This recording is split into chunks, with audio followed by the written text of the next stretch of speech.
Healthy साबुदाणा pudding उपवासासाठी व diabetic friendly आहे। रेसिपीला सुरुवात करूया।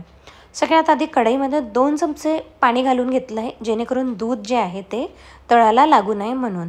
त्याच्यामध्ये 1 कप दूध घातलेला आहे आणि त्याच्यामध्ये लगेचच केसर घालून घेतलेत, कारण की केसर मी आधी दुधामध्ये सोक करून घेतलेले नाही आहेत, म्हणून दूध उकळायच्या आधीच केसर घालून घेतले।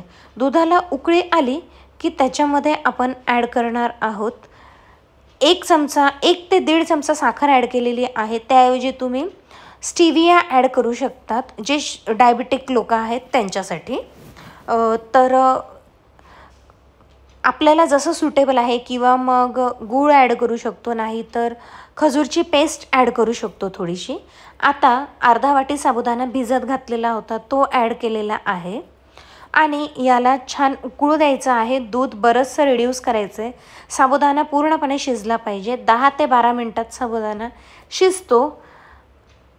तर मी साबुदाणा चेक करून घेतलेला आहे। साबुदाणा छान शिजलेला आहे, मऊ झालेला आहे, स्मॅश होतोय आरामात, म्हणजे साबुदाणा छान शिजला आहे। आता गॅस बंद करून आपण हे जे साबुदाण्याचं पुडिंगचं बेस आहे तो थंड करून घेणार आहोत। बेस थंड झाल्यावर त्याच्यामध्ये आपण इलायची पावडर ॲड करणार आहोत, कार्डिमम पावडर, जी मी आधीच ॲड करायची विसरलेली आहे। आधी ॲड केली नाही म्हणून मी आत्ता ॲड केलेली आहे।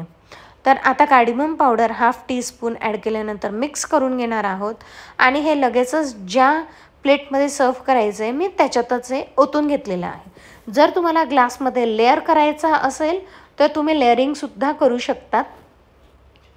फ्रूट्सची जे काही इन्ग्रेडियंट्स मी याच्यात वापरलेत, एक एक करत लेअर करून वरून तुम्ही हे पुडिंग टाकून द्या, म्हणजे छान लेअरिंग दिसेल। पण मी डायरेक्ट प्लेटमध्ये सर्व करून घेतलं आहे। आता याच्यामध्ये फ्रूट्स तुम्हाला जे हवे ते ॲड करून घेऊ शकतात। मी इथे कट केलेला बनाना ॲड करून घेतलेला आहे। त्याच्यानंतर याच्यामध्ये मखाने ॲड करून घेतलेत, मग त्याच्यामध्ये बेदाणे ॲड केलेले आहेत।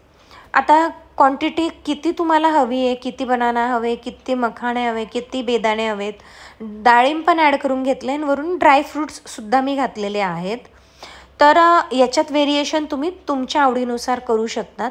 टुटी फ्रुटी ॲड करून घेतलेली आहे, जेणेकरून टुटी फ्रुटी पपईची असते म्हणून ती उपवासाला चालते जर ते घरी बनवली असेल तर। आणि ड्रायफ्रूट्स पण ॲड करून घेतलेले आहेत। जसं मी म्हटलं की तुमच्या आवडीनुसार ड्रायफ्रूट्स ॲड करू शकतात, अंजीर ॲड करू शकतात, खजूर ॲड करू शकता।